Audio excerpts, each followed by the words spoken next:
This show is part of the Subculture Podcast Network.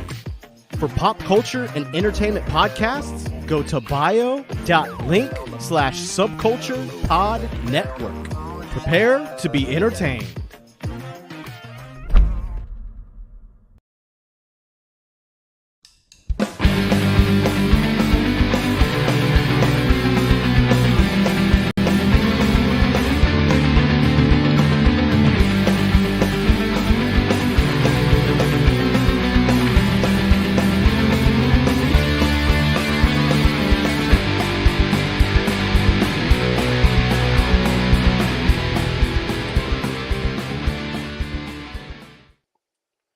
Hey everybody, how's it going out there in YouTube land and those of you listening on the audio platforms? This is Rebel Rock Radio. I am one half of the host team, Steve, and that goes to you. You can speak for yourself. I'm the other half. I'm JD. All right, welcome everybody. So right now, let's see, coming in early and hot, we've got Spencer and Ubaldo in the chat room. Good to see you guys again. And tonight, we might be talking about a book. Hey, this is Brian. Eventually, we're going to get to a book. Eventually, we will get to our scheduled topic. Main topic. From a certain point of view, Return of the Jedi. Hopefully. But who knows what's going to happen between now and then? It's going to get crazy. It's not set in stone. It's unpredictable.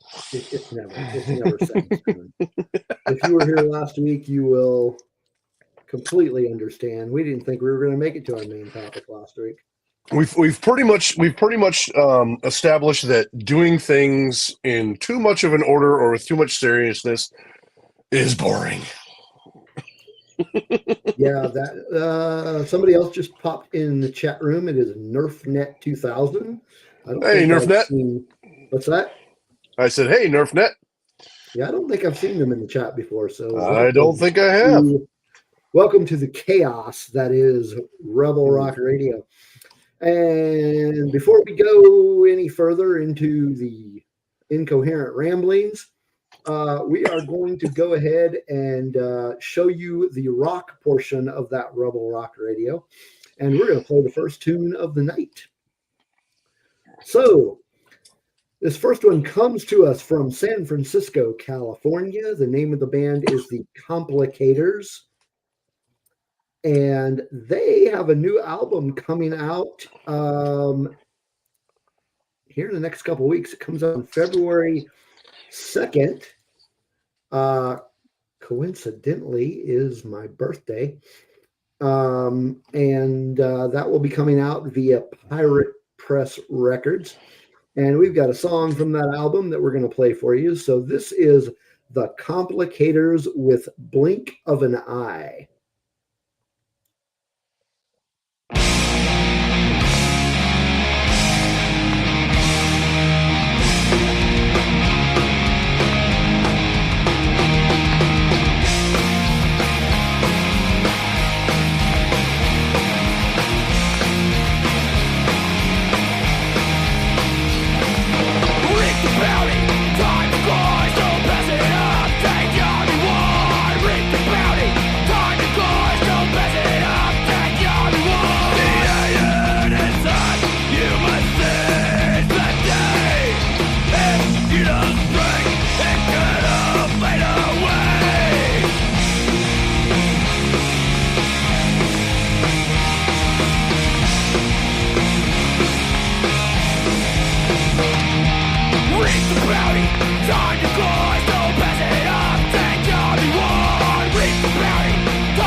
Stop.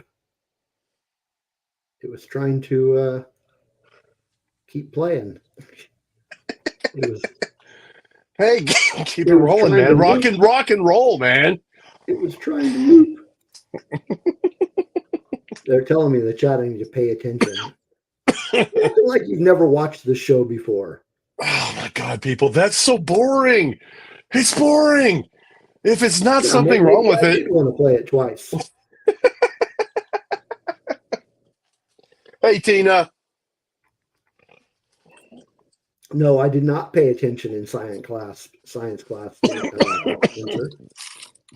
That was like my second least favorite subject in school, following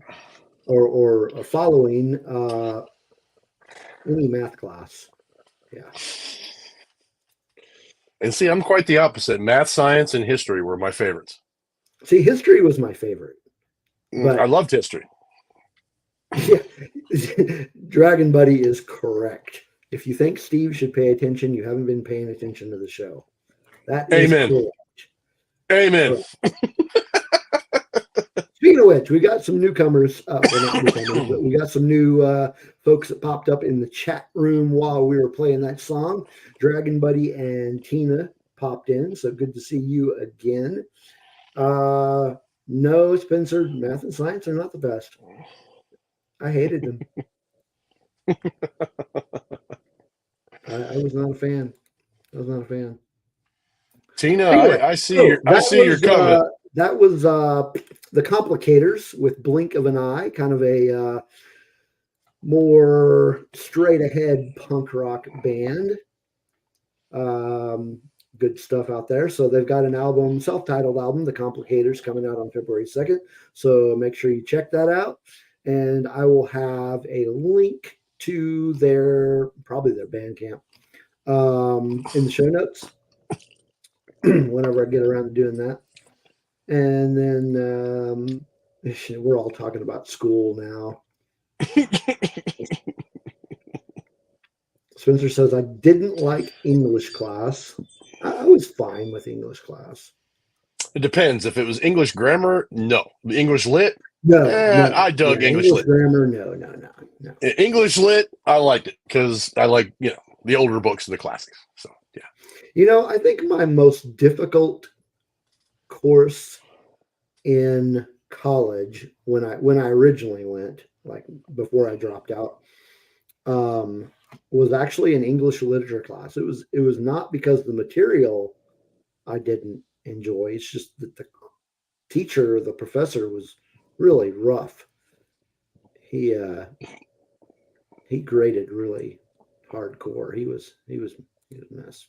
But I did a heck of a lot better in college than I did in high school, which is weird because actually in high school, the only class I failed in high school, oddly enough, was keyboarding. I suck at the typing. I am a hunting and picking fool. So if anybody wants me to type something on a computer, please don't ask because I hunt and pick the crap out of it. So don't judge. I just hunt and pick. That's just the way I am because I failed keyboarding class. But other than that, man, God, I loved my college courses. They were good. Yeah, they were fun. Patrick just jumped in the chat. Welcome back, chat. Hey, Patrick. Patrick, good to see you again. Hey, Patrick. So I wanted to mention something. So is this the rent? Yeah, usually you will see me in these episodes. You'll usually see me with a coffee mug drinking coffee. However, I am not drinking coffee tonight, and I have not drunk. I've not had any coffee all day because our machine crapped out. Our coffee machine crapped. And we just bought this thing like a few months ago because our original one that we've had for like 5 years crapped out. So we bought a new one. And it's one of those, the brand is Keurig. And what doesn't show? What are you talking about, DV? It doesn't show. What doesn't show at all? Dude, you need to be behind the scenes. That's all I'm going to say. Man, must be the inside thing. What was I talking about? So yeah, so we bought it's a Keurig brand, and it has the one side is like the K cup thing. Yeah, okay, lack of coffee. Yeah, Yeah. that'll do it to you. So one side has the K pod thing where you can get one mug at a time, and then it also has a coffee pot. So we got the dual thing. So on those days when you're going to be drinking a lot of coffee, okay, it's a pot day. But yeah, like yesterday, I made a couple of no, you know what? I think I made a pot of coffee yesterday. And then all of a sudden the thing just crapped out. Like it just stopped working. I don't know what the hell. So you imagine right, Spencer. He said, I imagine Steve isn't someone to be around when there's a lack of coffee. So Tina, you know me full well. I drink coffee all flipping day. Anyway, it doesn't matter if it's night, morning. Yeah, and it won't keep me awake. No, I can nod off like a no. Not I go to sleep very quickly. Anyway, what are you guys talking about in there? I'm a solid 60 to 80. Oh, they're talking about, okay, everybody and somebody else is still talking about keyboarding skills, I guess. Yeah. Hey, you know what though? I'll say this. We'll go back to that for just a second. I was a solid, I think last time I did words per minute, I think it was a solid 65, even though I was hunting and picking. So I've gotten pretty good at it. So anyway, back to the coffee. So last time I took a test, because I had to take one for a job that I did. It's been a couple of years. But my score was 92. So I'm nice good at that. But anyway, back to coffee. So okay. The positive thing is that it's under warranty, so we'll get it replaced for free. Unfortunately, we have to wait for them to ship it to us. So they're looking at maybe 2 weeks. And I'm thinking, there's no fucking way I'm going to be able to go 2 weeks without coffee. So there stands the problem. Well, you know what they say. Okay, Steve, I'm going to go back to a buddy of mine who is the biggest prepper that I know. Okay, and his rule is he's the biggest prepper. He's a doomsday prepper kind of guy. Okay. Yeah. And his law of the land is if you have one, you have none. If you have two, you have one. So what you need to do is you need to have your primary coffee maker and then a backup one. So that way when one goes down, you're not interrupted. It's probably not a bad idea. I was actually thinking earlier, I wonder if I should just get one of those French press things. Because you don't really need electricity for that. Just get you one of those ones that you grind it yourself and you cook it over a butane torch and you press it yourself and something like that. Brings us to the reason why I initially thought maybe I should get one of those, and then was like, nah, that's too much work. But if you lose power, I mean, you've got coffee. So, I mean, you're in survival mode. I think I'm just going to have to buy me like you said, a backup, just a cheap coffee pot. Just so you know, I'm not a spokesperson for them. So I don't promote their products. I just love their products. But we have one of those Ninja coffee makers. Excellent. Because I have a Keurig and I have a Ninja coffee maker because somebody bought the Ninja coffee maker for us. Mm-hmm. It is excellent. It will do all kinds of things from cold brew to hot to big pots to small pots. It is outstanding. So we absolutely love it.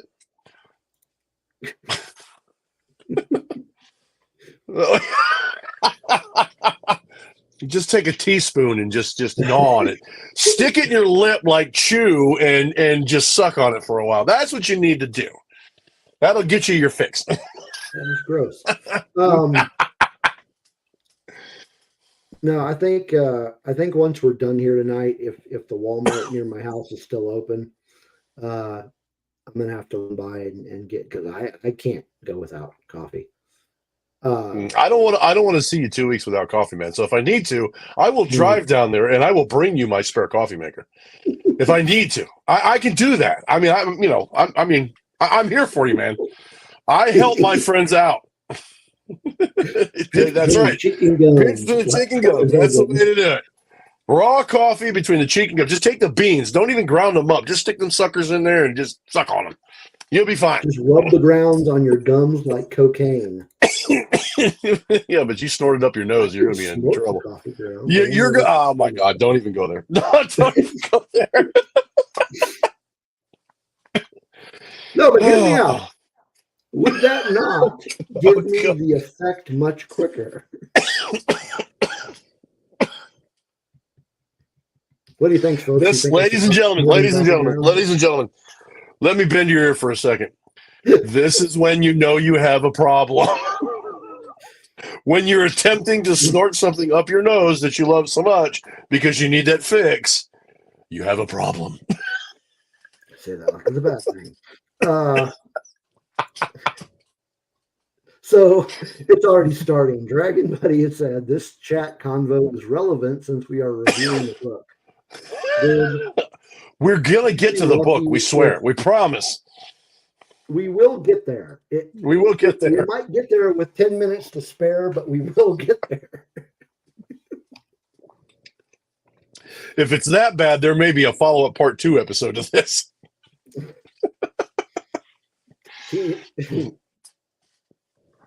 Oh man.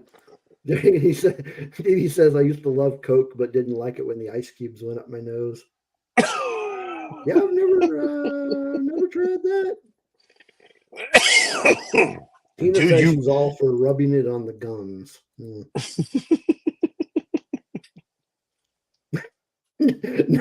Nerf said I could probably read the book before you do. You're gonna read the entire book before we've actually read it. We have read it. It's awesome. It's great. We're actually going to talk about it because I have a part in there that I want to talk about that is actual justification for audiobooks. And I want to talk about that when we get to that part. There's you know what I'm talking about. You know what I'm talking about. Well, there's actually 2 parts. There's probably 2 parts that I'm talking about. One of them you know about. The other one you probably, I don't know.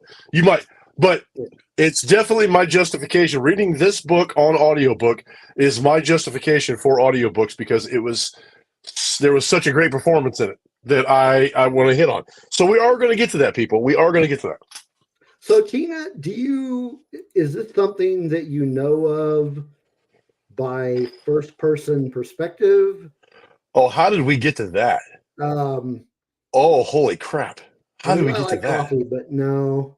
I'm not going there. Coffee enemas. Tina, please don't. We love you. Please don't.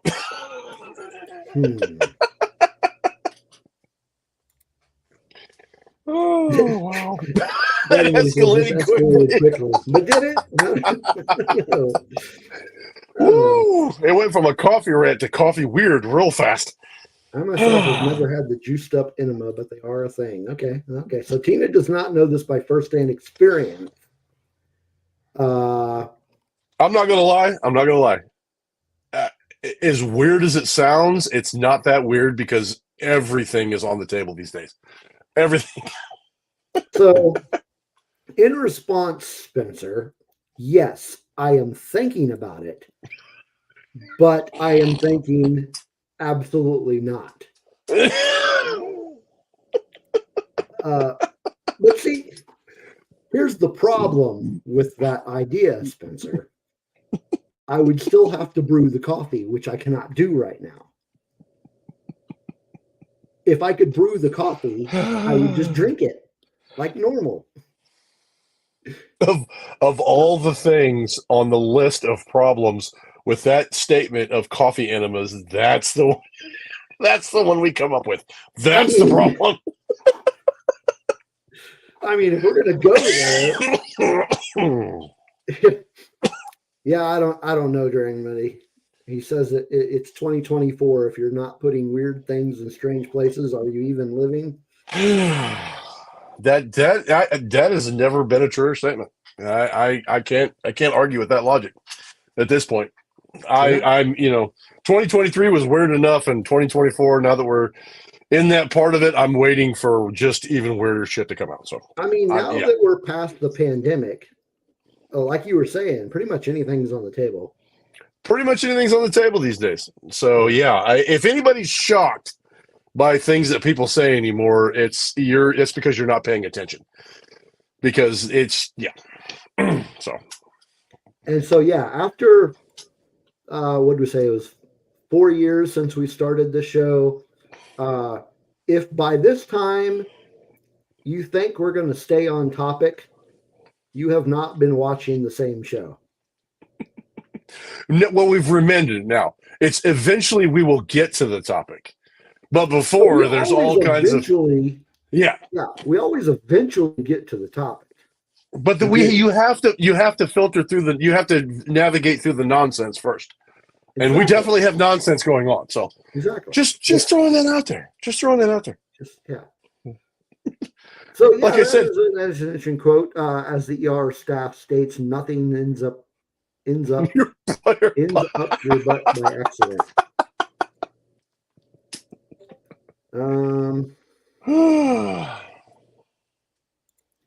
Well, Spencer asked for it. He's now waiting for the Weird Things in Strange Places episode. We could come up with something, I'm sure. I'm sure we could come up with something. Yeah. We could come up with something. I mean, one of these episodes, we have to do an Ewok episode. If we can do a whole episode about Ewoks, we can do an episode about weird shit. I think we can. As long as the preparation is done. We can pull it off. We can pull it off. I know we can. I know we can do it. We made a promise. We're going to do it, and we will. Made a promise. We got to do an Ewok episode. Yep.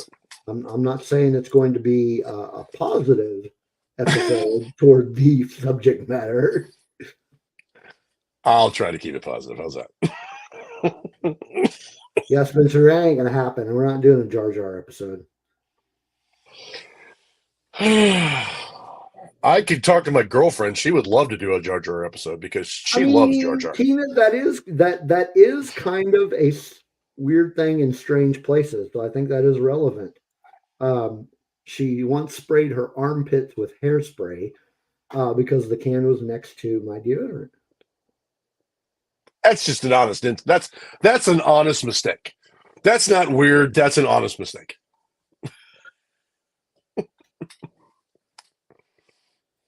Speaking of Ewoks, the random Caravan of Courage reference in the book made me cheer. Okay. Yeah. Yep, I agree with that. Cool. Good call, Brian. Good call, buddy. So what have you been up to this week, JD? I'm not in the freezer anymore, which is good. Now we're just in a wet, sloppy swamp.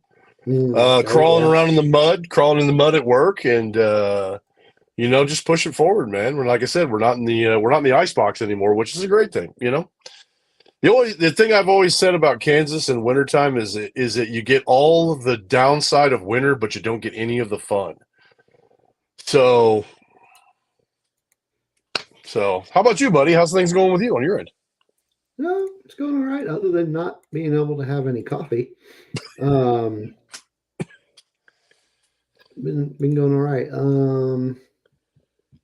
Not really a whole lot been going on this week. What has been going on? Hey, we got an announcement for Bad Batch, buddy. We did. We're going to talk about that here in a little bit. We are going to talk about that here in a little bit. Yeah. Got a couple other topics we're gonna kind of touch on. But man, what else happened this week? There hasn't really. I went to the doctor today. That was not all that exciting. That's good. If it was just normal information, if it was normal information, that's a good thing. Yeah. Oh yeah. So yeah, it's just I have to go every 3 weeks or not 3 weeks, but every 3 months to get my A1C checked. It's just trying to keep on top of the diabetes, that sort of thing. Nothing wrong with that, man. I hope everything goes good for you. Yeah, I think it will be. I mean, I watch my I take my sugar at home fairly often, so it's not it hasn't been out of whack for a while, so that's good. I did go see a movie on what day was that? I think it was Sunday. There's a new theater that opened in town, so I wanted to go check it out. And there wasn't really anything that I really wanted to see or anything that I was like, yeah, I want to go see that again. So I looked at the listing and I was like, I'll go see this movie. It's a movie. It was called ISS. It was kind of mediocre. It was like, this is a sci-fi film. I'm like, okay. I mean, it was kind of sci-fi. It was like present day sci-fi type. And I don't know. I mean, if you have to go see a movie, I guess, but I wouldn't recommend it. It was kind of boring. I'm still knee deep in my yearly first of the year Star Wars marathon, and we watched. I subjugated my girlfriend to watching Obi-Wan Kenobi series all in one day, and yeah. You know, I the great thing about rewatches is that you always see things you didn't see before, or you notice things you didn't see before. And it seems like every time I watch that, it grows on me even more. And I enjoyed it the first time I saw it, and I enjoyed it even more this time. This is like my third or fourth watch through, and watching it all in one fell swoop. I don't care what the critics say, man. I'm not a big fan of critics. I'm not a big fan of that kind of stuff, and I enjoy it. I enjoyed it every time, and I enjoyed it even more this time when we watched it all in one day. We watched every episode. It was a great watch. Yeah, I mean that does bring up a good point. You mentioned the critics. Like anytime the critics come out and pan something, or somebody on social media comes out and pans something and just talks about how bad something is and all that. So like you, I don't really follow that type of stuff. I don't really care what somebody else has to say about it, because I don't know. I got this real like dumb thing I do called thinking for myself and making my own opinions. Dude, I got that too. I don't know. It's just like it's weird. Because it's so weird. Yeah. I mean, the thing is, just because somebody else doesn't like something, they have no idea what your preferences are. Like what type of things you like. So if somebody like just totally bombs a movie, and so another thing is that like if they're talking about a movie, it puts you into like low expectations. It's like, man, everybody's saying this movie sucks, and then you go in and like, that movie was fucking great. What the hell's wrong with these people? Well, and thanks to things like social media. Thanks to things like social media, you had a couple critics before, or you had a paper full of critics in your local area that you could watch. But thanks to social media, everybody's got their freaking opinion about what a movie is, or what a movie, what it's about, or what it should be about, or everybody all of a sudden becomes an expert writer, or they're an expert film critic, or they're an expert on CGI, or they're an expert on special effects or practical effects. And I'm looking at them going, if you people were actual experts on any of the crap that you talk about, you would be in the movie industry. You would not be online talking about it. And especially in the years of the sequels and the Disney era of Star Wars, it's more important now than ever for people to go out and formulate your own opinion. You know, you go out and watch the movie, see what you think about it, formulate your own opinion, and then go from there. If you didn't like it, then fine. If you liked it, then fine. That's fine too. But formulate your own opinion. Don't allow people online to dictate what you should or should not think about a show that you may or may not enjoy, that you think you may not like. Some people didn't like Rebel Moon. I didn't think it was the greatest. I didn't think it was like the best thing I've ever seen. But I enjoyed it. I thought it was entertaining. I thought it was a neat little sci-fi a sci-fi show. Some people thought the storyline was stupid. Yeah, the storyline was a little lacking. Yeah, you know, and that kind of thing. Yeah, and I mean that it's a valid argument, but at the same time, I mean, like I said, overall through the whole course of the show, I thought it was entertaining. So if you didn't like it, that's fine. Yeah. If you didn't like the sequels, fine. If you don't like some of the stuff that Disney does for Star Wars, then fine. Yeah. But at least give it an honest chance through your own eyes to see it and not pay attention to what all the noise online tells you should think about. There's definitely a lot of noise on there.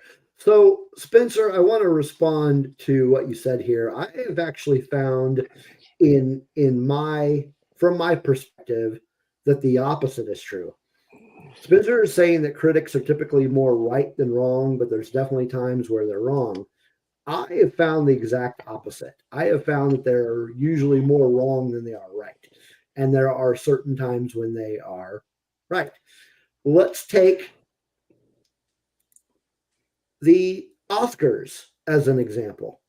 So the Oscar are full of movies that I from what I assume, critics thought were the greatest thing since sliced bread for that year. Now, having only seen 2 of the movies that were nominated for Best Picture this year, I could say, based on the 2 that I have seen, one of them, I'll get to that too, Spencer. One of the 2, I would agree, and should have been nominated for Best Picture. The other one that I've seen, I absolutely do not think has any business being in the list of nominations. Now, Spencer said the Oscars are a joke. I completely agree. I agree as well. And I'll add one quick caveat to that because I know what you probably got another song that we need to get to. But the only caveat that I will add to that, Spencer, is I will say this. It depends a lot on who you choose to listen to as far as critics are concerned too. Because if you listen to, say, Rotten Tomatoes or certain other websites, it can definitely sway one way or the other. Some of them times they can be very right, and other times they will be completely off on a different level. And so I guess it just kind of depends on the critics you listen to too. So it can have a lot to do with it. That is true. True. I mean, there are certain, like, not professionals, but like people that I will say, what did you think of that? To get an impression of, because they know what I like. They got a pretty good idea of whether or not I would like something. And so I will go and ask them about something. But then there's other people that will just give me their opinion. I'm like, I don't give a shit what you think. I'm going to go watch it. But yeah, we're not going to talk about Barbie, Spencer. Not even going there. Yeah, I'm not going there. Mostly because I haven't seen the movie, so I cannot comment on it. I'm not going to, and I'm not going to go there on something that I have not seen. So I have not seen it. I honestly have not. I like Margot Robbie. I have no problem with Margot Robbie. I have no problem with Ryan Gosling. So I cannot comment. But I have not seen the movie, so I'm not going to make any comments about it. I like Margot Robbie I like her as Harley Quinn. Yes. 100%. I'm sure that she is good in other things, but the other things that I have seen her in, I have not enjoyed. And And I'm not a fan of Ryan Gosling. I can't think of anything that he's been in that I've liked. My girlfriend unfortunately subjugated me to The Notebook at one point, and I told her I would watch it. I told her I would watch it simply because she will watch Star Wars marathons with me without any kind of complaining or any kind of resistance. So when she comes up and says, "Hey, can we watch this movie together?" I go, "Okay, I would be more than happy to watch it with you." So unfortunately, I had to watch The Notebook. So. I think it's fair. If she watches the entire catalog of Star Wars, and I watch one girly movie or quote unquote girly movie, and I think that's fair. I really do think that's fair. See, I thought you were using that as a defense of Ryan Gosling. I'm like, you're not. No. Because when me and my girlfriend first met, I'll give you a little background. When me and my girlfriend first met, I said, I'm a huge Star Wars fan. And she goes, I've never seen Star Wars. And I said, you have to watch Star Wars. If we are going to be a couple and we're going to be together, you have to watch Star Wars. And she says, that's fine. You have to watch Twilight.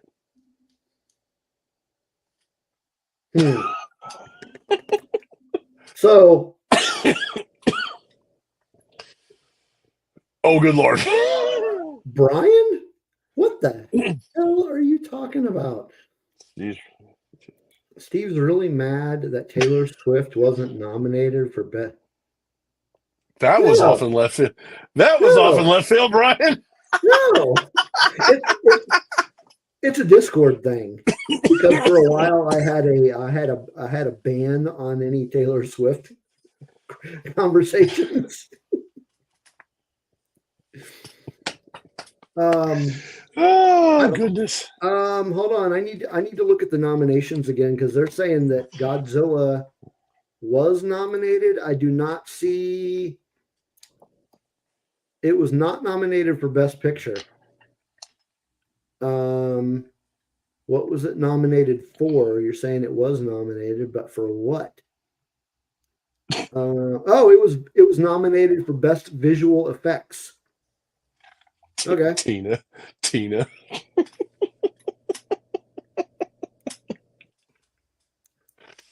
Oh, look at Tina's comment. Oh, dear God.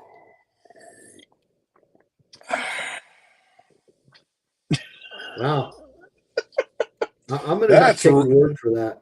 Tina, that's rough. That's rough. Yeah, I'm gonna take your word for that.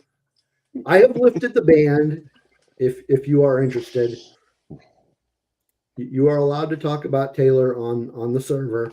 As long as there's not a ban on Shinedown, I'm fine with it. Oh, I don't care enough about them to institute a ban.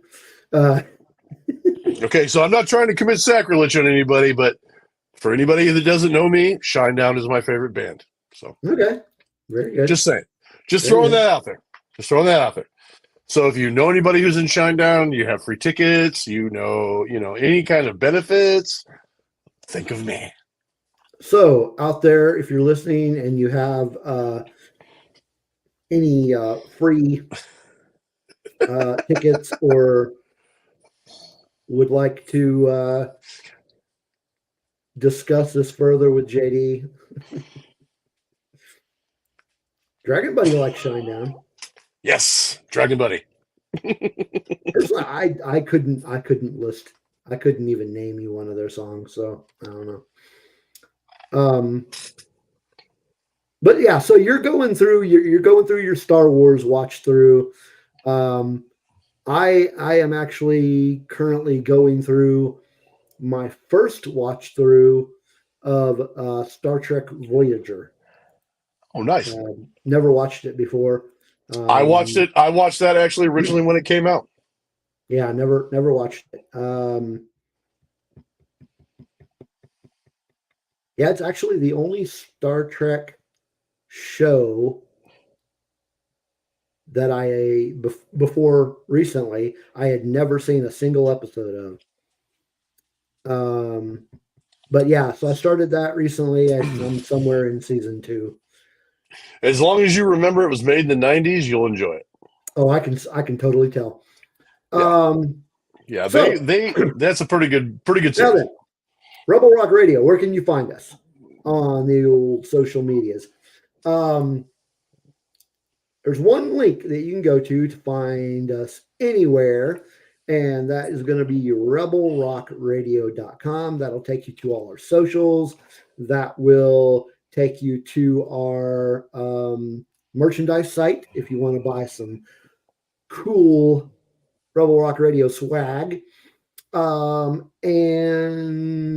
where else will it take you? Oh, if you would like to leave a tip, if you enjoy the show and you would like to leave us a tip, there's a link to that. We don't do the Patreon anymore. We just have a thing where if you want to give us a couple bucks, by all means, just go to that link. And then what else is on there? Of course, all our main audio platforms are on there if you prefer to listen to us on the audio. So like Apple, Spotify, all that good stuff. But yeah, just go to rebelrockradio.com and it'll take you anywhere that you need to go. Oh, I know what I did this week. Friday, we played another session of D&D for the with the Red 5 Tavern group. And of course, when we do those on Fridays, it's almost every Friday. I don't play every Friday, but I did play this past Friday. But they live stream it, so you can watch us play as we're playing. And there's usually some goofy things going on there. But yeah, if you want to go check that out, it's at youtube.com/at the Red 5 Tavern 468. And I'll have the link to that in the show notes as well. But yeah, that was a lot of fun. And I don't think I don't think the group is playing this week. I don't think they're playing again until February 2nd. I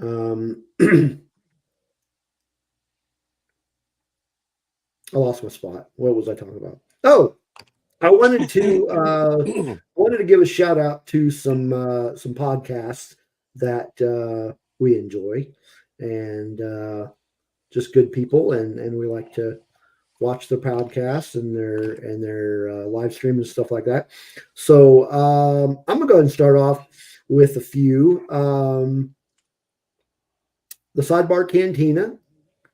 That one runs on Monday nights, usually around, I want to say around 5:00. Yeah, they're on Eastern time. So yeah, Tina, can you help me out with that? What time do they start? Isn't it usually like 5:00? Yeah, Sidebar Cantina. That's Jason and Dave. Good folks. Also, there is the ATSW, the Escape Pod. That is our good friend Dragon Buddy, who is in the chat, along with Don and Brady. And that's a crazy show. You gotta, if you like this show and its kind of format, you're gonna love theirs because it's crazy. It's crazy. So Sidebar is Tina just said it's 5 p.m. Eastern, so that'd be 4 p.m. my time.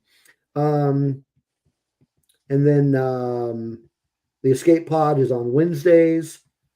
Yes, I agree, Dragon Money. He says it. Dang it. Nope, that's not what I'm trying to click on. Here we go. We are ridiculous, but it works. And that is a good way to describe that podcast. Tina says the Escape Pod is 7:05 Eastern on Wednesdays. So why the 05? I don't know that one, but I don't get it. Do what you do, man. And then Thursday is a podcast. I think Dragon Buddy is also a co-host to this one too. It's Grave Reviews. And it's him and Alan, and they talk about old horror and horror adjacent movies. So that's another good one. And let me think. I'm sure there's more that I want to talk about. There are a couple music podcasts that I'd like to mention. One of them is called Punk Lotto Pod. And the theme of their show is they choose one year at random and select a punk, hardcore, emo, or punk adjacent album from that year to discuss. That's a really fun one. One band, 5 songs, put together by my buddy Dave, is a podcast dedicated to examining the career of one musical artist through the lens of 5 of their classic songs. And you can find them on that one. You can find on Spotify only. That's a Spotify exclusive. Punk Lotto you can find pretty much anywhere. And I'm sure I got more. Can't think of them right now. Can you think of any? Which ones would you like to shout out? This week I'm going to shout out Streaming Star Wars Network with Pete Fletzer, Mr. Nick Melky, and Mr. Chris Ryans. They stream Thursday night for a live show.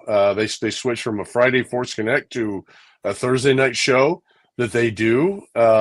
Check them out, Streaming Star Wars Network. Great bunch of guys, very positive Star Wars content. They're kind of like us. They're a little bit more structured, but they have some great subjects. They kind of get off the rails, and they love to talk to people. I've seen the show. Yes, they might have a little bit more structure than we do. Just a tiny bit more than we do. And by little, he means a lot.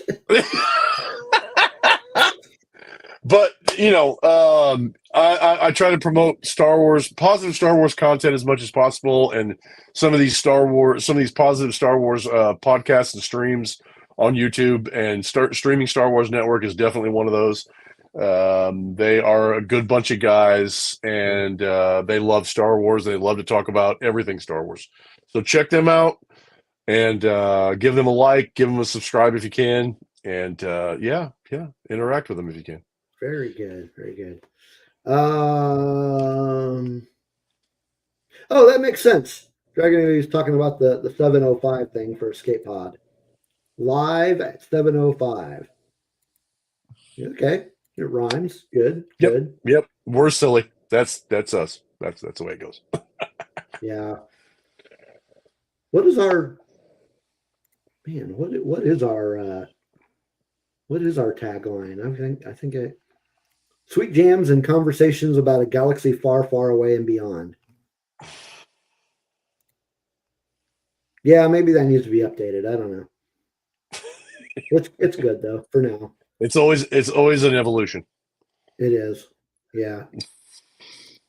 You know what? I think now's a good time to bust out another song.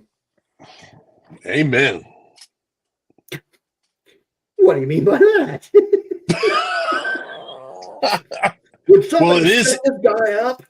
It is Rebel Rock Radio. I mean, there is the rock radio part of it. We got to play a song. I mean, we're 50 minutes into the podcast. I mean, we're 50 minutes into the show. We need to play another song. So now that you mentioned that, I just remembered another podcast that we can shout out is my other podcast, which I do whenever I get around to it. It's called Radio Unfriendly, and that is a more music centric podcast where that's the main focus of the show. Haven't done it, man. I don't even remember when the next time I did an episode was. I think I've done one this year. Have I? Nope, haven't done one this year yet. Last time I did one was in December. I really need to get on that. Anyway, so song. Here we go. This one comes from Austin, Texas. And the name of the band is Both Battle. And they just released a single last month. And that is what we're going to play. So the name of the song is Mammoth. So this is Both Battle with Mammoths.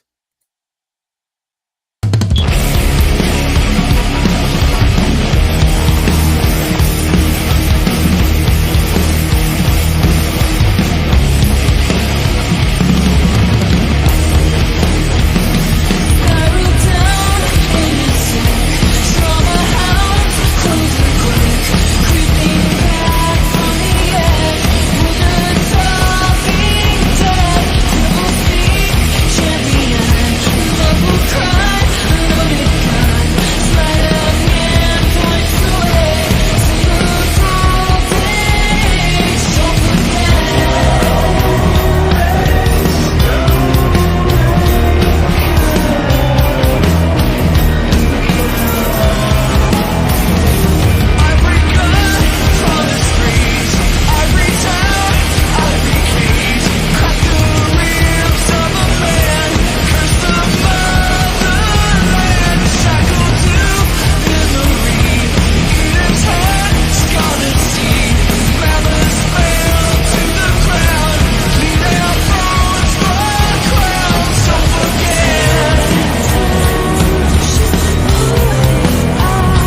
That was Boss Battle with Mammoths.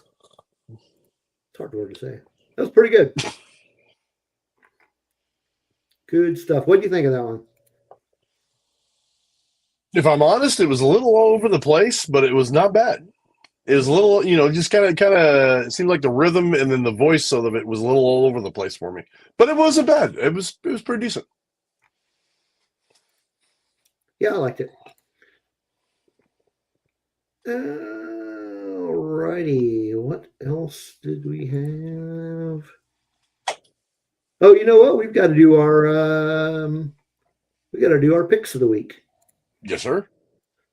It's time for Rebel Rock Radio Weekly Picks. You want to go first? Sure. I am actually going to pick. I have a sort of a pick and an unboxing at the same time. As everybody knows, obviously, by looking at my room, and it obviously is constantly changing. I'm a collector. I collect Star Wars toys, collectibles, memorabilia, blah, blah, blah, blah. And I actually got a new thing in the mail. I was hoping to get my book in the mail this week, but I did not get it, so I was going to suggest it as a book. But actually, this week, what I got is, I'm going to take this out of the box now. I just got this unboxed today. I got the new Carson Teva helmet from Black Series to add to my helmet collection. And I'm sure you people have seen if you look at the past episodes, you've seen my helmet collection before. But this is the new Carson Teva helmet from Black Series. And my suggestion is that if you are into that kind of stuff and you even want to do some kind of cosplaying kind of things, these are great helmets. Black Series makes outstanding lightsabers and helmets for their line. And I'm very excited to add this to my collection. It's a great piece. So that is my suggestion for the week. Very cool. Oh, I thought that was it. I thought you had something else. Nope, that was it. Nope. I had a book that was supposed to come in that I was going to suggest to everybody because, and as soon as it comes in, I will.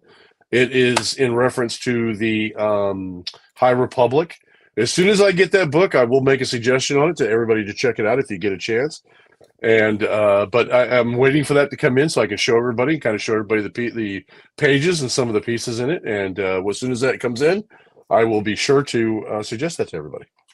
That is so weird because I just ordered a book that I was hoping I would have for tonight to reveal. Also Star Wars related, not High Republic.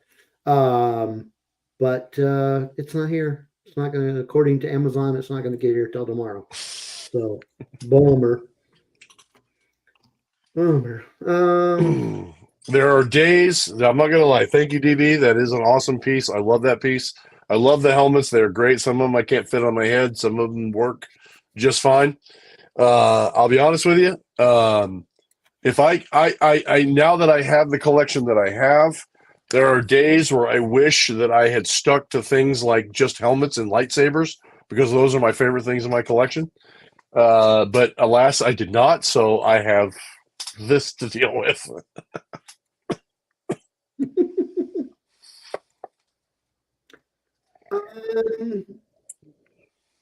I had thought that we might talk a bit about the Grammys, but I don't really think there's a whole lot worth saying about it. Do you know how long it's been since I've actually watched a Grammy show? I can't even. Oscar. I meant Oscars. Oscars. Yeah, Oscars. Well, Oscars or the Grammys. Either one. Yeah, either one. The Oscars or the Grammys. It has been, I'll be honest with you, it has been years since I've actually sat down and watched the Grammys or an Oscar show because it just does not appeal to me anymore. There's nothing about it that's good. The movies that they suggest that win awards, I look at them and I go, how the F did you come up with that? Yeah. And so anymore these days, to me, it doesn't even carry much clout or weight with me. I'm just kind of like, but you know what? Care. I should probably do my pick before we move on to something else. Yes, you probably should. Okay. Indeed, sir. Over my own pick. Okay. Yeah. So mine is a comic. Well, yeah, it's a comic book. It's a trade paper. Well, this one's a hardcover. It's a collection of several comic books put together. This one is Riddler Year One. Stupid lights getting in the way.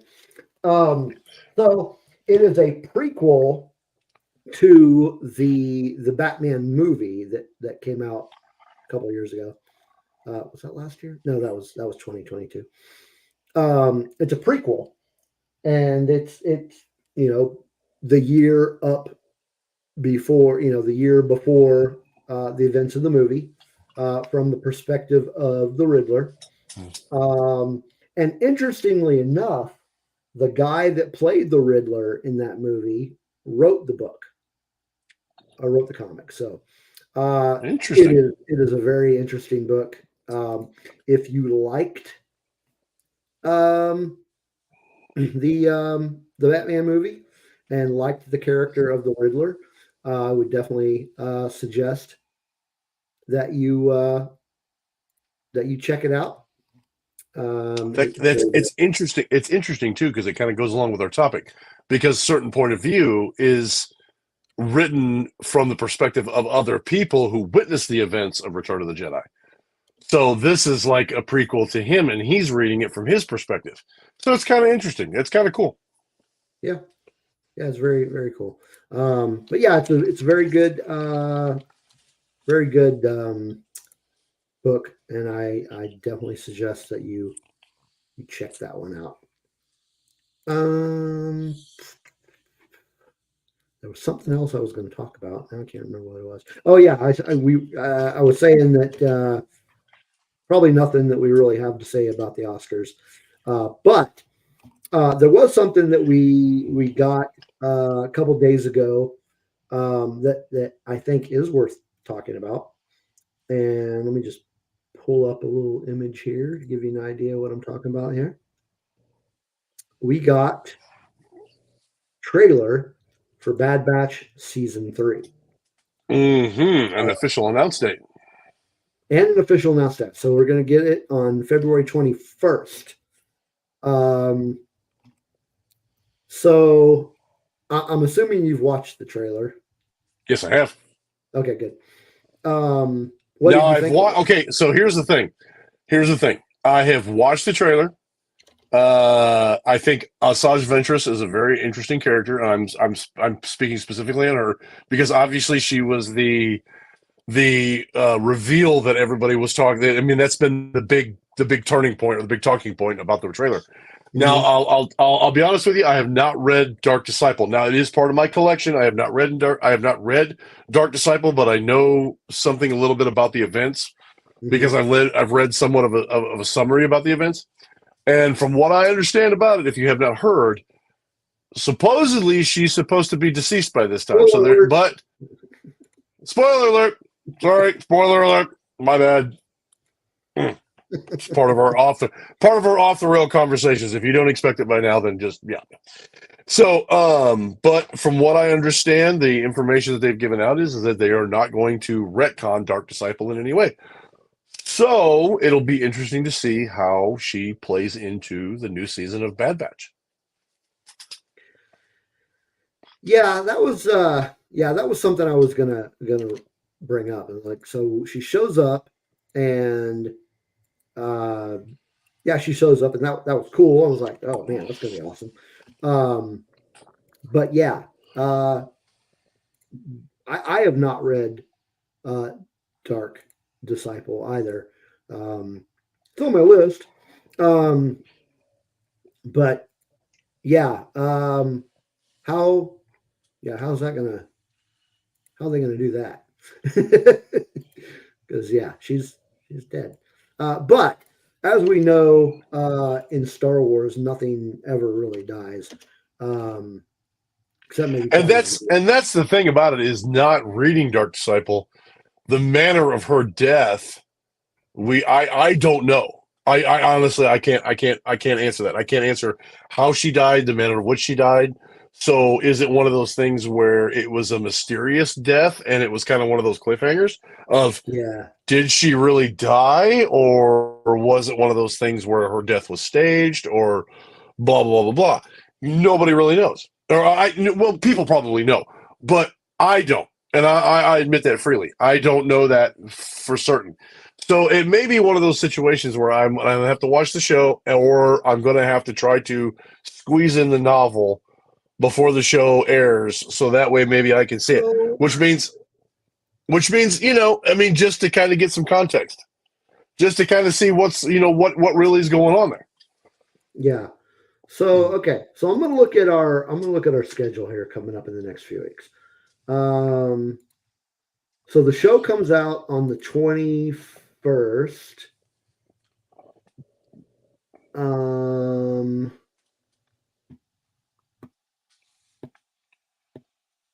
Just thinking. Give me a second. We actually don't have anything scheduled for the weeks leading up to that. The reason I'm even thinking about it, because we've got some other reading material that we need to dive through. Like you've got some books that you've never read and need to. And you can say it. Go ahead, say it. You've given me homework. I've given you homework. But to be fair, I have to reread them because it's been a long time since I've read them. I know. And as you're going to see, if we ever get to the book discussion, I have a very bad memory. I just read that thing in December, and yeah, you're going to find out. It's going to be ugly. Point being, do I think I can read that book before the 21st? And I'm talking about Dark Cycle. Well, and we also have to think about too. Will she show up in the first episode? Will she show up in later episodes? Mm-hmm. When will she actually show up? Is she showing up as a flashback? Yeah, it's how they integrate her into the story is going to be interesting. And and it's not something that I would not consider, is that we could actually watch each episode and then give our personal thoughts on it as part of the show. And if we get the book read before that, when it actually comes up, then we can look at it and go, hey, this is what we know about it. Yeah. I might have to postpone my other homework though. I'm just saying. I mean, it's not like we're on a timetable to get those episodes out. Although we do need to figure out what we're going to talk about for the next 3 weeks. We'll figure it out. We'll get there. Does it really matter? I mean, we're, an hour and 10 minutes into the show. We haven't even touched the main topic yet. We need to get there. Do we need a main topic, really? No, we need to get there. We will get there. We're almost there. I think we're almost done with I don't know. And just a side note for a minute, people, please forgive me. I have still not, my girlfriend has been sick last week, and I have still not gotten over my cough. And she keeps getting sicknesses come back, and I catch what she gets. So unfortunately, I have a little bit of a cough right now. So please excuse my cough. Yeah. So I can go into that stuff as we go along. But so please forgive me. I am coughing a little bit. My bad. Hope you get better. Yeah, me too. Oh, you know what? Those books that I unboxed last week, there were 2 specifically that I was very excited for, if you remember. Mm-hmm. No, I completely forgot. One was the Heroes of Rogue One. The other one was it was mostly about Boba Fett, but it was talked about some other. Oh hell, what was the name of that book? Hang on, Boba Fett and something. Boba Fett and the Book of Vespas, and other characters in the underworld. It was mostly Boba Fett, but yes. So if you remember from last week, I was really excited when I unboxed those. I found out I got those. I should not have had such high expectations. Because there really wasn't any information in those books that I didn't already know, especially for the Rogue One. And most of that stuff, I was like, yeah, I already know all this. Now, if you have never read Catalyst or Rebel Rising, the book would not be as, I don't want to say boring, because they weren't really boring. It was just like, yeah, I already know all this. It just wasn't all that exciting. It was just like, okay, I already know all this. But if you've not read those books, you're going to find some of the information interesting. Go, oh, I didn't know that. So are you saying that I could get the information that I need out of Catalyst and Rebel Rising if I just read the book? No, no, you cannot. I still have homework. No. Lost my train of thought. There was one thing. There was a section in Heroes of Rogue One about Andor, and it made me, while I was reading, I'm like, yeah, they wrote this before the Andor TV show came out, because, like, this book is not canon. When it comes to Andor, it was like all the other information was accurate, but the stuff about Andor, I'm like, yeah, that didn't happen. So, well, and honestly, when they kill off main characters like that, my hot take on the prequels is that I think Darth Maul should have survived throughout the entire all three movies and should have been the protagonist in all three movies, and Palpatine should have been behind him the whole time. And then the fact that they killed off like one of the coolest characters in Star Wars, like right at the beginning, I was so disappointed in that. That was one of the most disappointing things, in my opinion, about the prequels. Darth Maul was just an awesome character. He was a badass. And the fact that they killed him off right away, I'm like, oh my God. But then again, I think the same thing about Qui-Gon Jinn. Qui-Gon Jinn is one of my top favorite characters in the entire saga, just because of what he represented and who he was. Mm-hmm. And then he got killed off in the first part, and then they killed off Darth Maul. It's like, why do you make a movie and kill off the two best characters in the entire saga in the first movie? It's like, I do think it was kind of lame that they built up this Darth Maul character and then kill him in the first movie. Like, yeah. It was just when I saw the trailer and he ignited that double-bladed red lightsaber, I went, oh my God. I freaked out. And I went, and then they killed him off. And I went, really? Were you not planning this ahead? Were you not thinking ahead on this? Whatever. Before this is why they don't. Oh, go ahead. This is why they don't hire me to write movies. This is the way it is. They need to hire me, because I'm telling you that movie idea that I have is gonna make bank if they would just make it. You know which one I'm talking about? No, which one? No. See, so my idea is that instead of doing a Rey trilogy, what we need is a Babu Frick, Hondo Ohnaka buddy cop movie.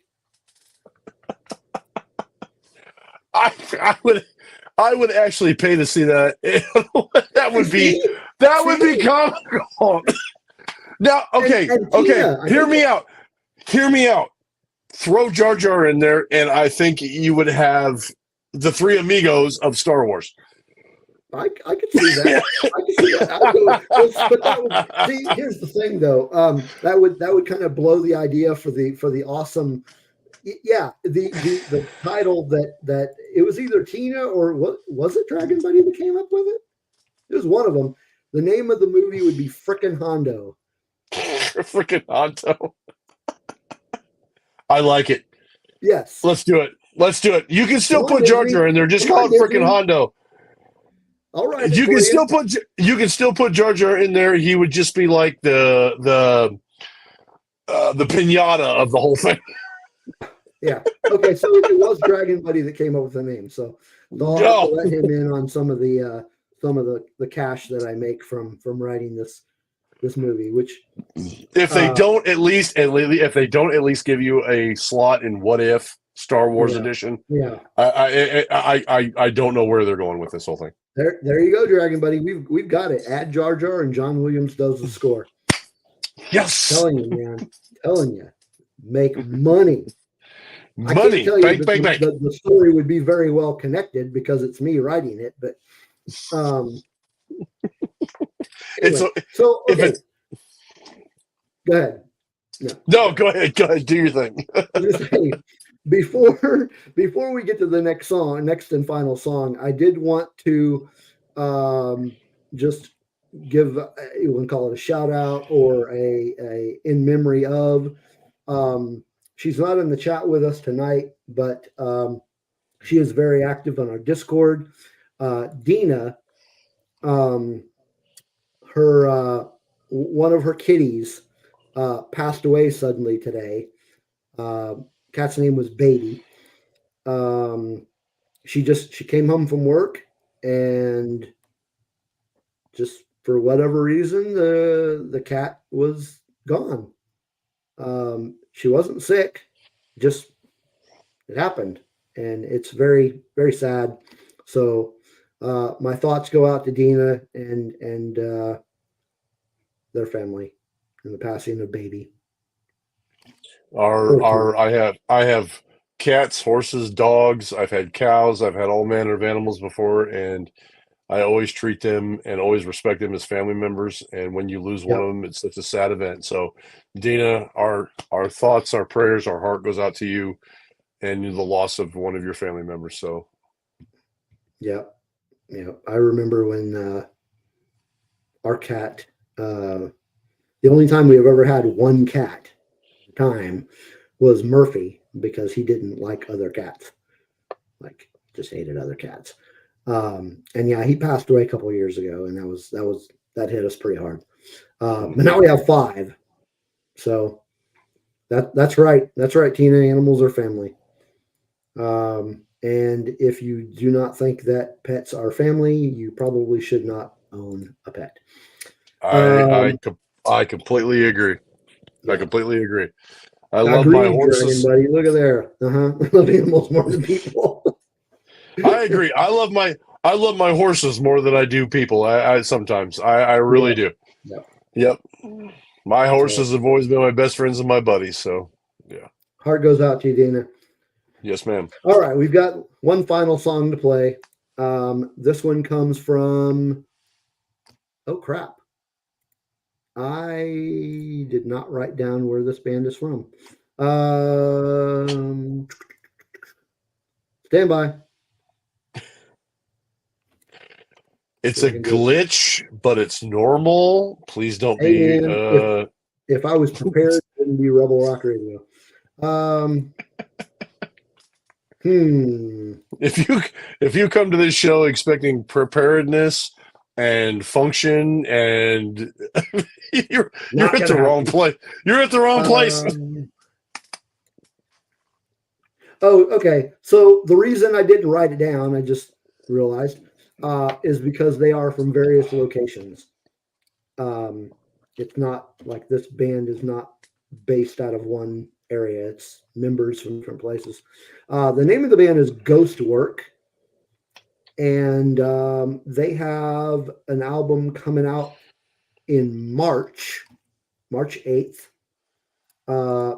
called Light a Candle for the Lonely. It's coming out via Spartan Records, and I believe this is the first single from the album that's been released, so we're going to play it. So here is Ghost Work with Godspeed on the Trail.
Godspeed on the Trail by Ghostwork.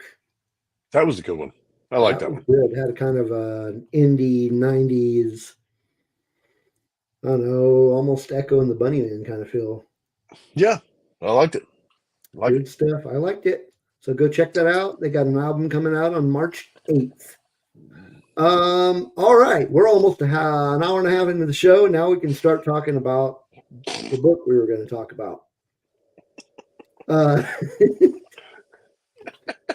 So we honestly do have a topic. We are going to talk about a book. We do.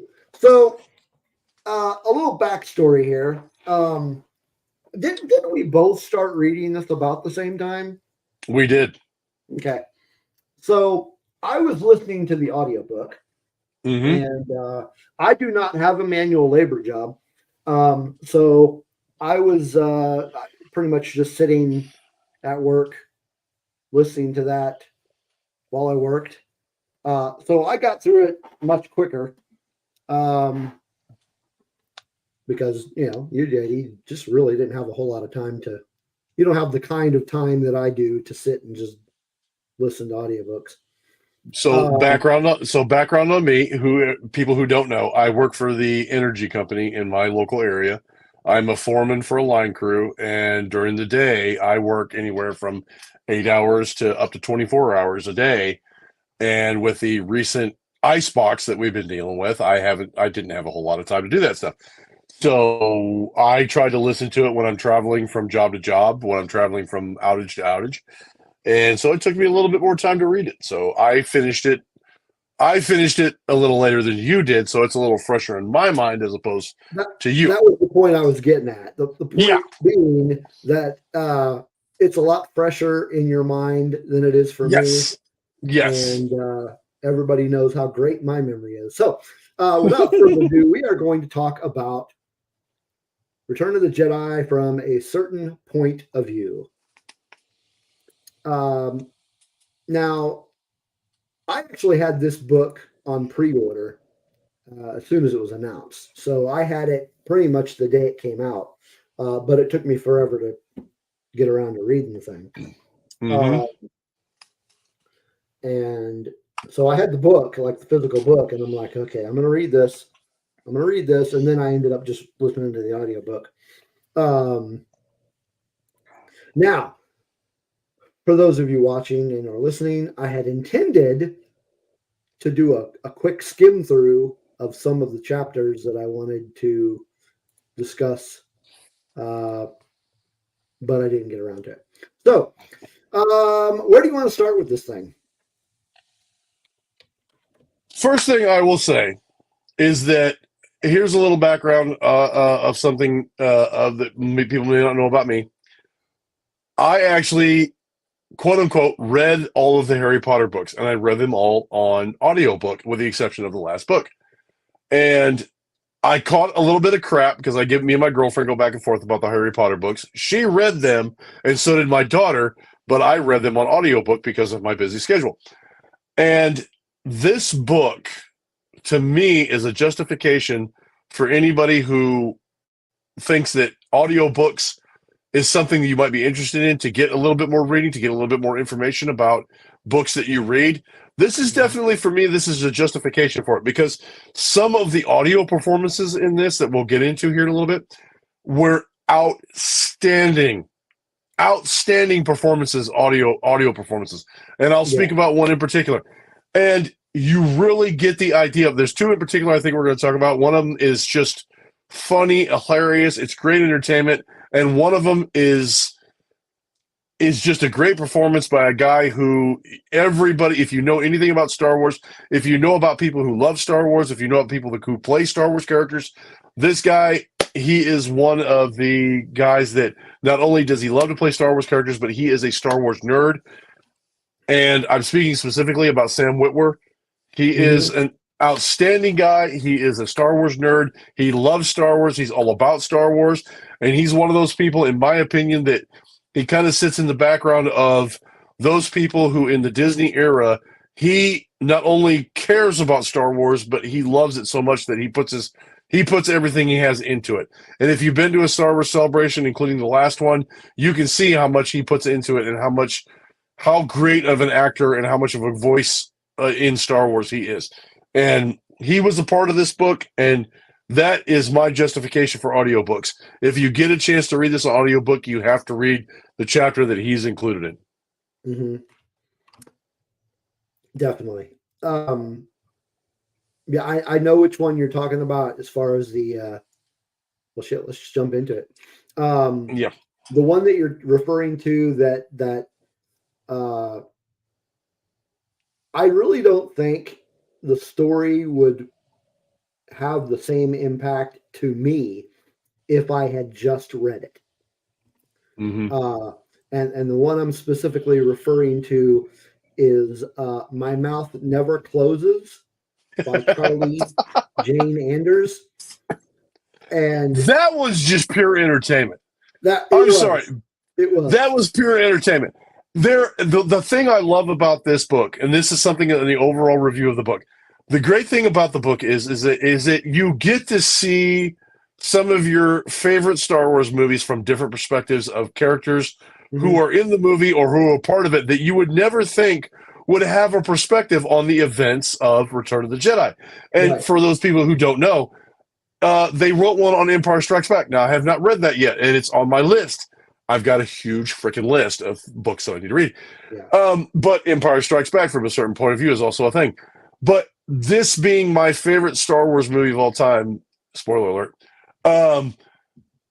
it offers perspectives of things that you would never think of. And one of the cool things is that you get to see the perspective of not only the Sarlacc, but you get to see the perspective of Salacious Crumb.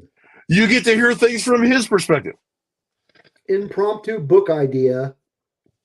From a certain point of view, Rogue One, and you have a story from the perspective of Two Tubes. Okay, I digress. After I read this book, I hope that they continue this. I hope they continue this where they bring up perspectives of people from outside looking in and see these things. Because if you get a chance to read the book, and I don't want to spoil every chapter of the book, because you really do need to sit down and read it. If you are a lover of the original trilogy, like I said, Empire Strikes Back, I've heard from people who've read it who said it is an outstanding book. It is an outstanding look behind, from different perspectives of the movie. And then this one, if it's anything like this one, I highly recommend it because it is a great read. It is a great look into some of the people that are involved and the people that see the events from a different point point of view. Yeah. And the one you're talking about, man, the Sarlacc. Oh my God. I will never be able to watch this movie again without thinking about this book. I can't do it. There's no way. I am forever going to see the Sarlacc on a surfboard. I just can't do it. I can't do it. Keanu Reeves or Alex Winter as Bill and Ted doing the voice of the Sarlacc. Oh my God. Is that ever? Oh. And really, who would have, just a minor spoiler here if you haven't read the book, who would have thought that the Sarlacc was a vegetarian?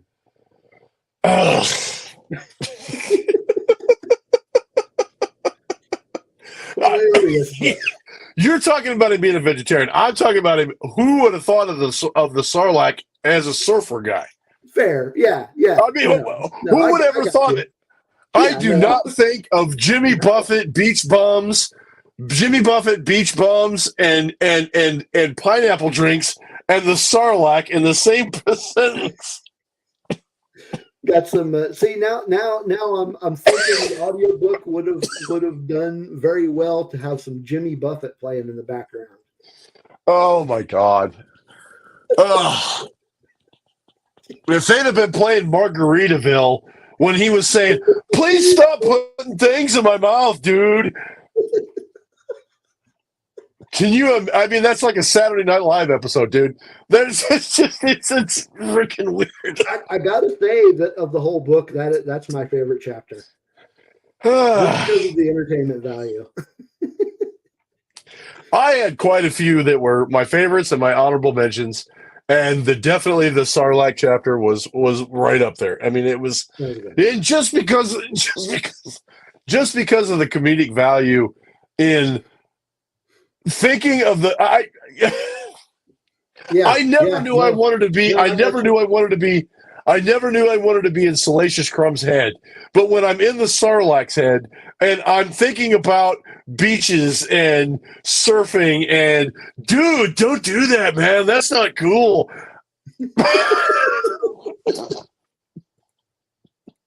Exactly. That does bring up another really good one. And that is the one that's what's the name of them? Everyone's a Critic. That one's about Salacious Crumb. Yeah. That one was a good one too. I think somebody in the chat mentioned that one. It was Dragon Buddy said that one was great. He really liked that one. That one was really good. Just the cool part of it, like these perspectives of characters that you would never think would have a voice. Yeah, and like if you go into the episode or if you go into the chapter that talk about the Rancor Keeper and some of the things that he went through, that was so heartbreaking. And then you see, I mean, you're when you're watching the movie originally 1983, which I did, and I'm sure you did. You look at that and you see him cry over the Rancor, and you go, whatever. But then you read this book and you think about what happened to him and his history and his background, and then you go, okay, now I feel like crap because this happened to him, and I cheered on the fact that they killed the Rancor.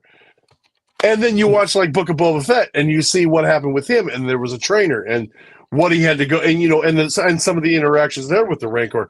You're kind of like, I saw this beast in 1983, and I was like, just kill the damn thing.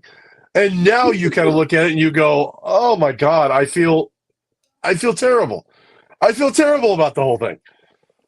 And that's what I think is the greatest part of these books is that you see things, and some of the latest Star Wars information, kind of like Andor and some of these other episodes that they've been coming out with. You don't just get a plain Jane, black and white, good versus evil perspective. You actually see the background of these people, and you see what they went through, the families that they have, the things that they experience. And this book kind of touches on that because you really get to see, you don't just see Ula and what happens to Ula. You see Ula's friend, and you see what happens to Ula's friend and the experience that she has after seeing her friend Ula die. And it's like, wow, you just all of a sudden you become more invested in those characters. And and like I said, for me, the audio book kind of brings it into perspective, and that's because of the voice performances. And I'm sure we'll get into that. Yeah, the voice performances are really good. So another one that I was one of my favorites, and it was mostly just because it was a story about my favorite Star Wars character, and that would be Reputation by Tara Sim, and that's a little short story about Boba Fett. That's an interesting point, Dragon Buddy. He says this book is almost an allegory of life and the people in it. Everyone has an important, complex life, as does everyone else. You may not be a Jedi, but your life is still important. So that's very good take. And that actually presses on another point that I've had with arguments with other people in present day with what Disney or like with some of the new Star Wars content is that back in the 80s and 90s of watching movies, we always looked at, there was always a clear definition of who was good and who was bad. There was always a clear definition of right and wrong. And today we crave storylines that actually express where those lines aren't always defined, where those the light and dark isn't always as obvious as we'd like to think it is. And that's what I think kind of some of these stories are really coming out with, is that you see that it's not always black and white. It's not always one way or the other. Like Andor, and you're seeing that these Imperial officers have families, and they have kids, and they have wives, and they have, or they have husbands, and they have lives that they live, and they have ambitions, and they do different things. And I think that's great. It's adding so much depth to these characters. And this book adds depth to Return of the Jedi, between the stories about the Ewoks and some of their background and some of the things that they experienced, to Boba Fett, to the Imperial officers, to including Imperial officers that are even in the sequels that you don't even notice it. You go, oh my God, I didn't even think about it. That's actually, a character from the sequel trilogy. And you're going, that actually adds some background, adds some depth to these characters. And it's such a great thing that they're adding so much content to these characters, and they're bringing them to the forefront and saying, these people in the background, how not just the Jedi versus the Sith, or the Empire versus the Rebellion. It's about how it affects people that you wouldn't even think, or you wouldn't even consider that it's a problem for, or it's an issue for, and it brings that to the forefront. And I love that about the book. The certain point of view you get to see from their point of view, and it's such a great thing. Absolutely. And I mean, so there were 3 of these now, this being the 3rd one. So it would definitely be a good idea and suggestion to read the other 2 if you haven't read those. Those are really good as well. But yeah, these books are just it's more Star Wars content, which is always a good thing. And we're getting more Star Wars stories in the timeline that the older ones here are very close to, having grown up with the original trilogy. So you're getting you're getting that story, but from another perspective. I mean, where else are you going to get stories from people like Salacious Crumb and the Sarlacc and the Ewoks? Yes, there are Ewoks. Mm-hmm. We even get a story from the perspective of the torture droid in Jabba's palace. So that was interesting. A story about Max Rebo. You get cool stories about A-wing pilots in this, and one of my chapters that I wanted to kind of talk about. One of my favorite told stories that kind of it was kind of a how do I want to say this? It's kind of one that kind of when I heard it, it kind of touched me the most. Was The Last Flight is a specific chapter. It was such a great chapter. It was such a great story to tell, and the emotions of the 2 characters and what they went throughout their story. When they were talking about, I thought you were talking about a different one. Never mind then. No. Okay. It was the Last Flight. Kind of give you a little bit of spoiler. It's about 2 people that were part of the Empire. One of them separates, goes to the rebellion, and one of them stays with the Empire. But later, the one that stays with the Empire realizes what's going on, and she separates to the Empire, and then she separates as a spy for the rebellion while still being in the Empire. And I don't want to spoil it. I don't want to spoil how it ends. But when you hear how it ends and how everything transpires in that story, it's such a great story. It is an awesome story. It is a really good one. So let me ask, and this is kind of off topic, but have you read the book Lost Stars? I have not yet. It's on my list.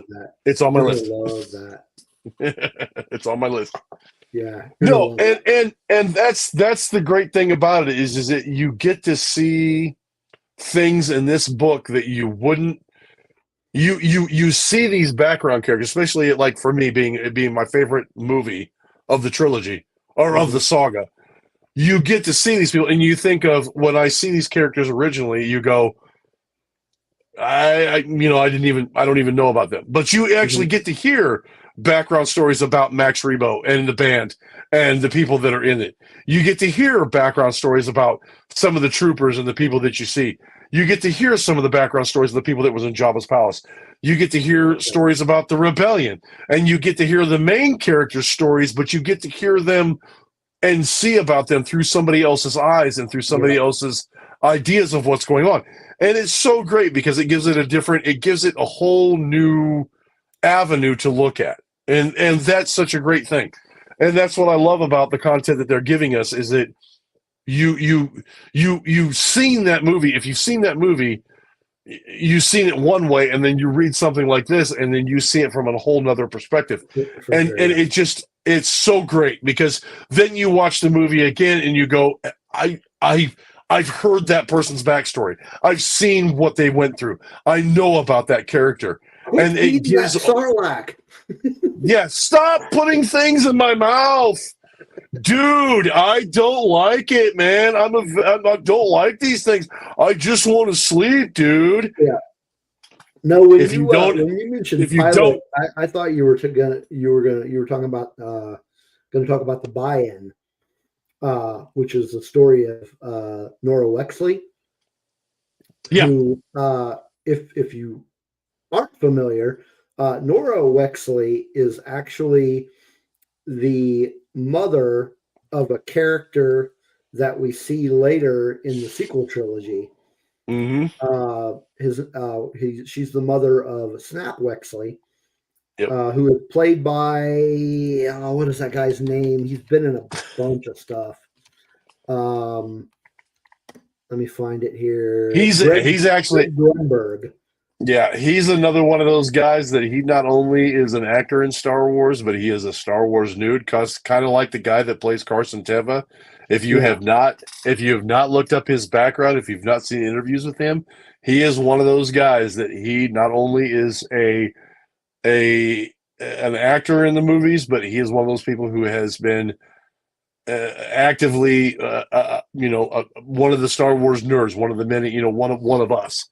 He's one of us who actually got the opportunity to be in a Star Wars movie, which I'm so happy for him.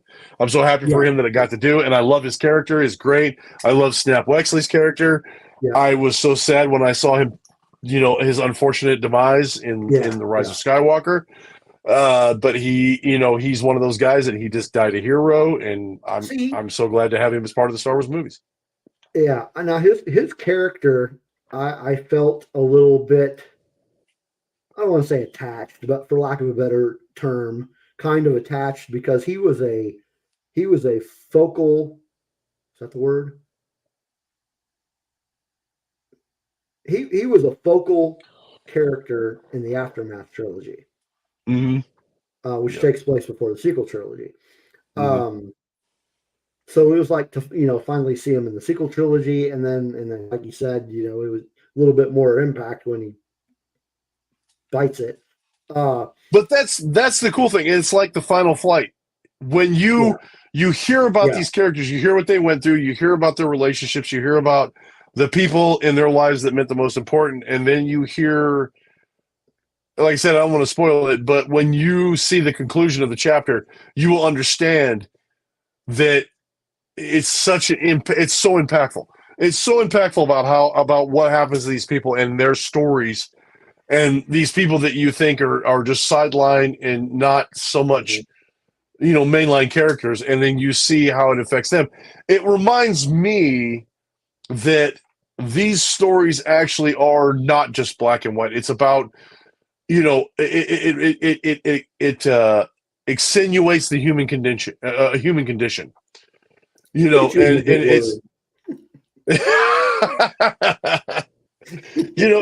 But it brings to light. I mean, it's something that I can take to my normal life and go, hey, I see that in my life, and how can I reply that? And this hero or this character or this person experienced the same thing. could I apply it to my own life, and how can I make it work for me? And which is something I did with the original trilogy when I was a kid. Can I be that Jedi Knight? Can I be that force for good? Can I be that part of the rebellion that stands against evil? And even more now as an adult, with the more adult themes and the more intelligent themes that they have going on, it's like, how do I apply that now, even in my life that I have now? It's like, it's so cool to see that, and to escape into that world from their perspective into something that I've loved so much since I was a child. It makes that experience even more enriched. Yeah. So what are some of your other favorite chapters in here? Okay, so I'll go into my justification for audiobooks. If you get a chance, and let me look up the chapter real quick. Blah, blah, blah, blah. There's a chapter called Then Falls Sidious. And I won't tell you what the chapter is about, but I will tell you that Sam Witwer, who, if you don't know, he is the voice of Darth Maul from the Clone Wars. Mm-hmm. He actually reads that chapter as Darth Sidious himself. And if you read the book through your own voice in your head, that's one thing. But if you listen to the audiobook with his performance as Palpatine in that chapter, it is chef's kiss. It is outstanding. And like I said, this is my justification for audiobook, is to hear that chapter and to hear his performance as Palpatine, and to him to go into that and the things that he says and the things that he goes through in that chapter. It is an outstanding chapter. It is up there with my most favorite in the book. It is great. And listening to it on audiobook, if you get a chance, if you like reading books, read the book, but then go through and read his version of it in the audiobook after you read it. And I think you will be amazed. I think you'll be absolutely amazed at his performance as Palpatine in the book, or in the audiobook. Yeah, that was a really good one. That was a really good one. And Sam Witwer, it's perfect for that role. Mm-hmm. Yeah, he's a great great voice actor. He's done a lot of stuff. For those of you who don't know, for Star Wars, he's not only is he the voice of Darth Maul, but he was the live action character and the voice for Star Wars Force Unleashed, the video game. Mm-hmm. And he played the voice actor. He was the actor, or they used his likeness in the game. He has been part of Star Wars for a very long time. He does great voice acting. He does outstanding work on that level, and I loved his performances. And then when he did Palpatine, because I thought he only did Darth Maul and then the Force Unleashed video game, but he actually does Palpatine as well, and it is an outstanding performance. I think it's great. Yeah, Sam is a really good voice actor. Yes, he does a really good job. Yeah. Thinking kind of somewhat goes hand to hand with that chapter is the one about the Red Guard. Mm-hmm. That one was kind of cool. That one was good too. Just kind of like get a perspective, another one of those perspectives you never thought that you would get. I mean, if you want to learn about the Crimson Guards, it's not canon, but Crimson Empire is a good one to check out. Mm-hmm. But if you think about it, if you go back and you watch the movie, how much time do we actually get with the Red Guard? We don't get that much. We see him at the beginning of Return of the Jedi. We see him at the end when he dismisses them, but you don't actually get an interaction with him. And this book allows you to get a perspective from them, and to see what they did, and to see how they felt about it. And, two different guys that have different ideas about what their job is as the Red Guard. And you get to experience that. And it's something that in the movies you would never think about because you just see them, they're real stiff and they just move and that's all they do. But you actually get an idea about them when you read these chapters, and I think it's great. Yeah, definitely. Any others off the top of your head that you really liked? I know that there's people out there that don't. Some people may not think about it, or they may not appreciate it, but I like the fact that when the prequels came out, there were people that were obviously critics about the prequels. There's people that didn't like it. There's people that didn't appreciate it. And for anybody who doesn't know Star Wars history, you're kidding yourself if you don't know the fact that the prequels, when they came out, they weren't always well received by some of the fans, as is the sequels now. But what I appreciated about it was that not only did when the prequels came out, they also tried to expand the information by going to medium like the Clone Wars, for instance, the animated Clone Wars. And they are slowly trying to incorporate things from the sequels into a lot of the new material that's coming out.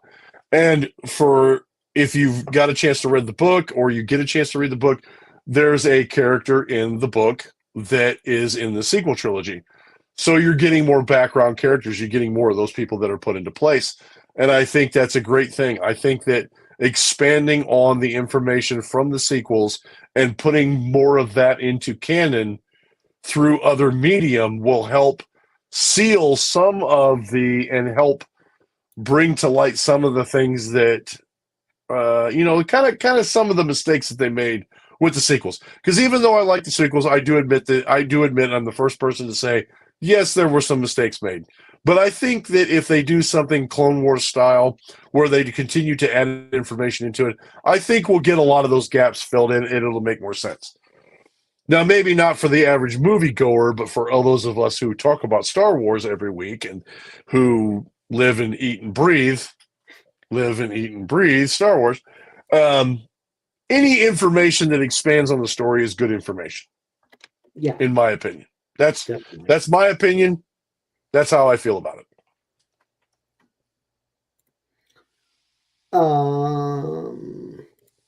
Yeah. So what other chapters? What other chapters do you like? I mean, what other chapters were you thinking? So the Obi-Wan Kenobi one was pretty good. Mm-hmm. Yep. Man, that one was just titled From a Certain Point of View.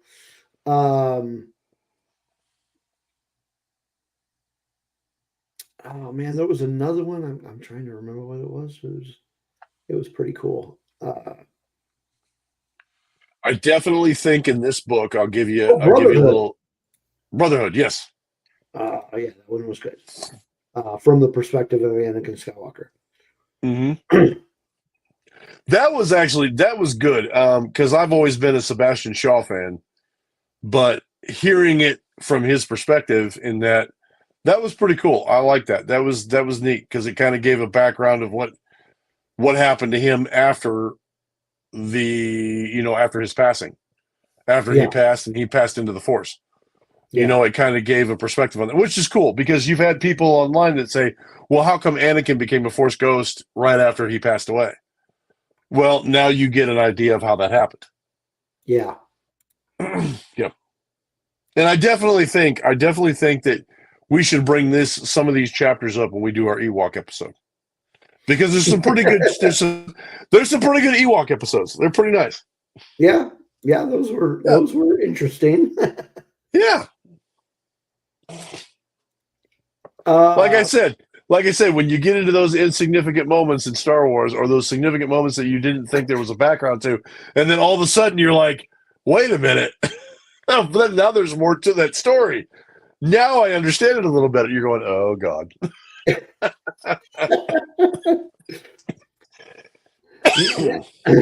Now we know how Boba Fett survived the Sarlacc. Yeah, now we know. Because the Sarlacc was trying to throw him up.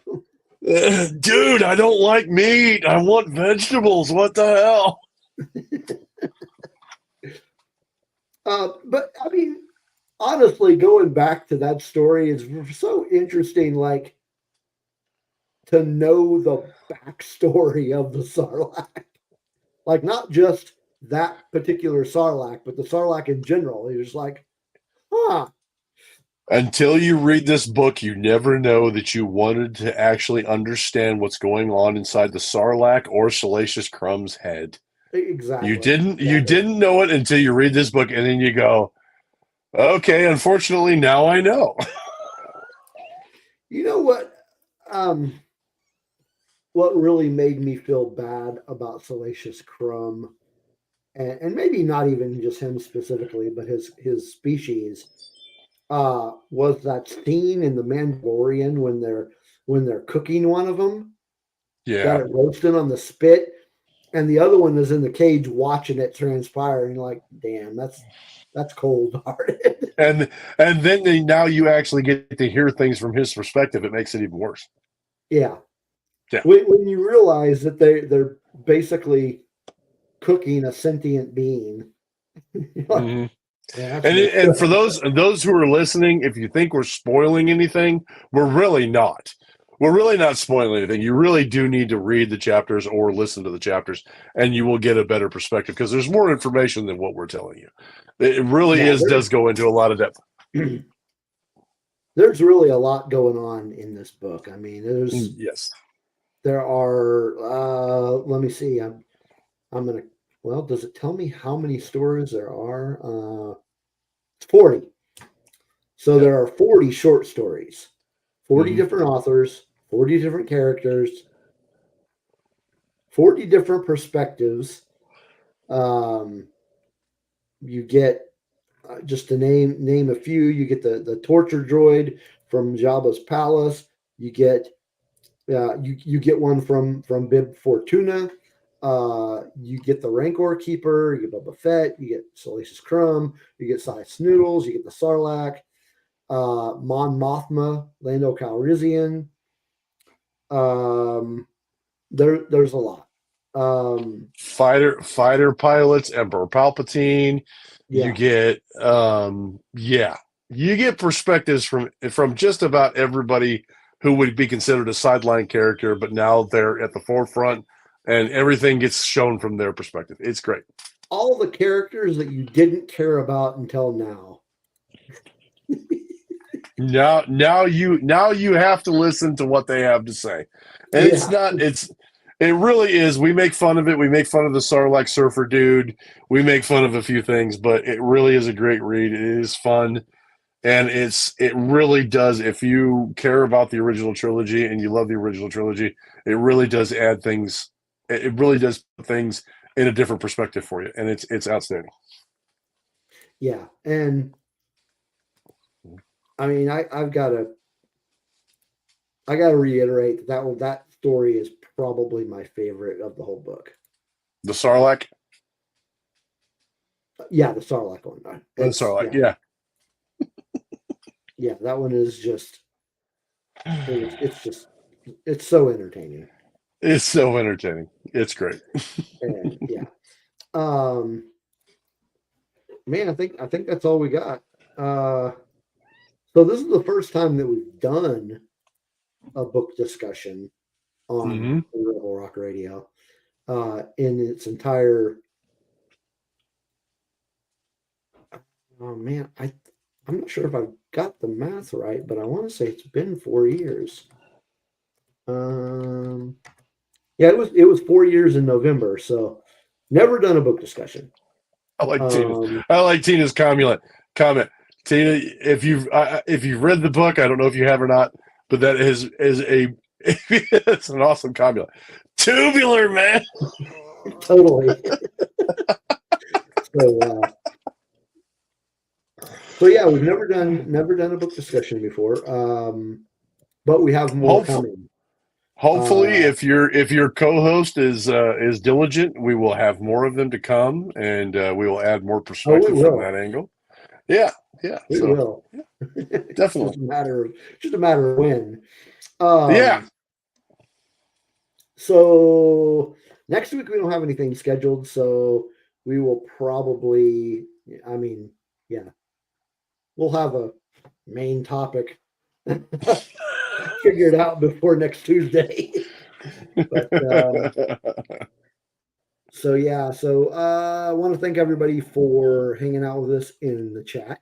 Thank you to everybody who is watching us on YouTube, and thank you for everybody who's listening to us on our audio platforms.